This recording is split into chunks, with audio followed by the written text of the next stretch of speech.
I probably should not be making so many videos, but I have a lot of ideas all of a sudden, um, both that come from my classes, like my film class, and also from what's been happening here, the Olympics, crazy stuff, and what just happened with the Canadian hockey game.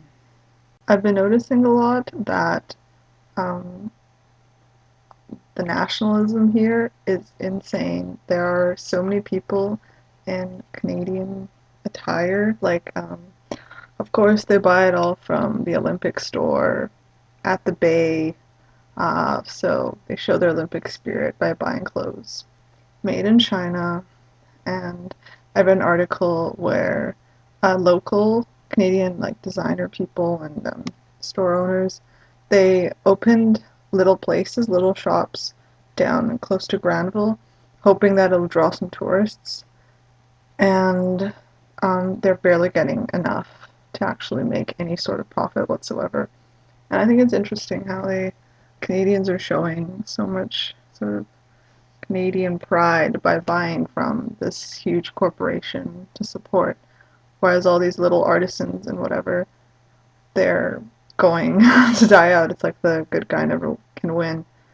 Um, Anyways, that was an article on CBC. I'll try to find all of these through my history. I hope I saved it, or I'll just look them up if anyone's interested and put them on the sidebar.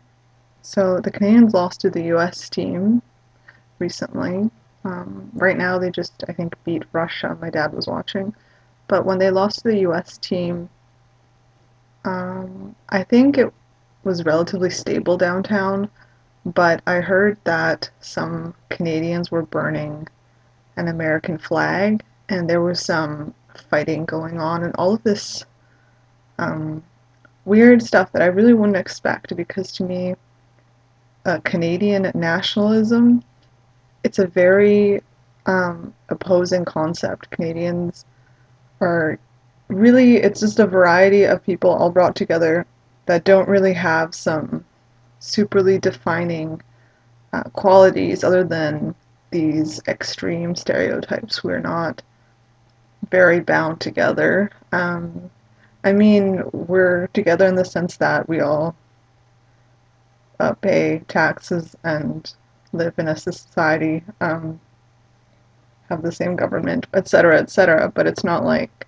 I feel for other countries, they have something um, that does bind them together, some cultural phenomenon, like a religion or even a race. And here, I really don't know what it is, but now it's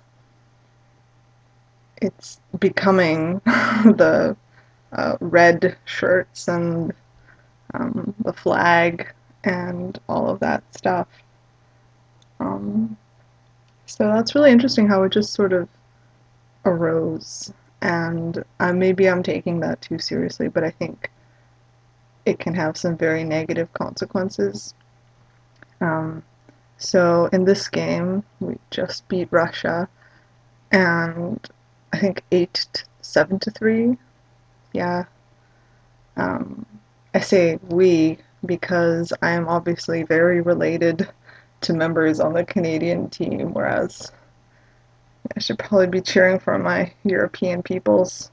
Um, but yeah, somehow I'm supposed to feel that their win is also my win, and the success of people I don't even know playing in a game somehow represents me and my core values. I think that's what always bothered me about sports. It's this. I don't mind it if it's just, some players playing in a tournament or just a street game of where people are playing, and there's not really a side beyond just the color of a sweatshirt or something. Um, but then people just bring all their ideology into it, and it's just this almost entirely corporate event. I don't want to take away from it because, I mean, it's the Olympics. It's these amazing athletes that have been training their whole lives. Um, a lot of them just for this chance, this one moment to shine. And that's amazing. But in this whole other way, it's very scary. I'm sure the Canadians are going to be talking about this game for a really long time. I also was watching City TV, and that night that that Canada lost to America, um, they were like, the announcers just said, well, um, Canada may have lost to the States, but Canada gained the gold in ice skating or something, or ice dancing. I don't know. And it's just funny how it just reminds me of like so much of a very patriotic American mentality where, you shove away the bad and all the bad things that are done, like the recent NATO bombings. I think they killed first they killed like 40 civilians. And then they just, again, that I saw in like this brief little mention in some news site, I don't remember which one, probably NPR, I don't know. But it's very briefly mentioned in this corner. And it was just like that NATO accidentally killed another 27 people. And I don't know. I'm trying to link this to the sports mentality as well, because I think it's very strange how we just ignore the bad and only concentrate on the good that our countries do. I don't know where I'm really taking that, but it's very sad also how we don't really view what NATO does as something that's bad for a country, but as a sort of necessity. They're just seeking the terrorists. I don't want to make this channel too political because I'm not for or against what they're doing right now, but it's very difficult for me to see how this is that much different from a terrorist attack, It's all I really wanted to say this time. It's strange.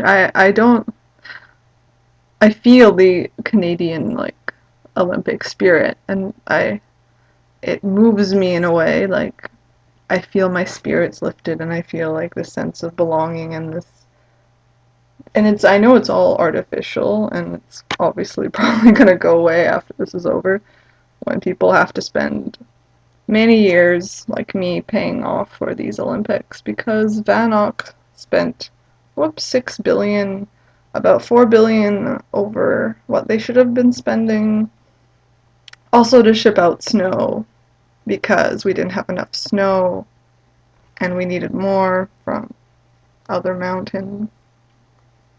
It's really great. Good job keeping these Olympics green. It's so ironic though, and then the medals are made of recycled parts or whatever. And then they have the whole shipping snow thing. Anyway, I don't know how many people know about that sort of stuff, but we also shipped all our homeless people to different towns instead of actually fixing the problem. And all of that happens